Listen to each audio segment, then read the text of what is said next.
கர்த்தருக்கு ஸ்தோத்திரம். இன்றைய வசனம் 1 கொரிந்தியர் 10:13. தேவன் உண்மையுள்ளவராயிருக்கிறார். 1 கொரிந்தியர் 10:13. தேவன் உண்மையுள்ளவராய் இருக்கிறார். இங்கே வசனம் ரொம்ப அழகாக சொல்லுது. நம்ம ஏசப்பா எப்படின்னா அவர் உண்மையுள்ள தேவன். ஆமென். நீங்கள் நினைக்கிறீங்களா, எனக்கு கொடுத்த வாக்கு தத்துவம் ரொம்ப வருஷம் ஆயிடுச்சு, அது கொடுத்து ரொம்ப வருஷம் ஆயிடுச்சு, ஆனால் இன்னும் அது நிறைவேறலை அப்படின்னு சோர்ந்து போயிட்டீங்களா?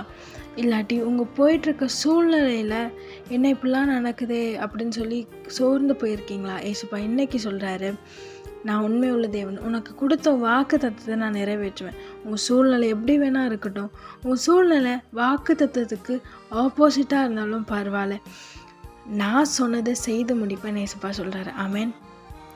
உங்களை பார்த்தா சொல்கிறாரு, பயப்படாதீங்க, கலங்காதீங்க. அவர் வாக்கு தத்துவத்தில் உண்மை உள்ள தேவன். அவர் நிச்சயமாக உங்களுக்காக யாவையும் செய்து முடிப்பார். யோசேப்புக்கு அவரோட வாலிப பிராயத்தில் காட்டப்பட்ட சொப்பனம் ரொம்ப வருஷத்துக்கு அப்புறம் தான் அவருக்கு நிறைவேறுச்சு.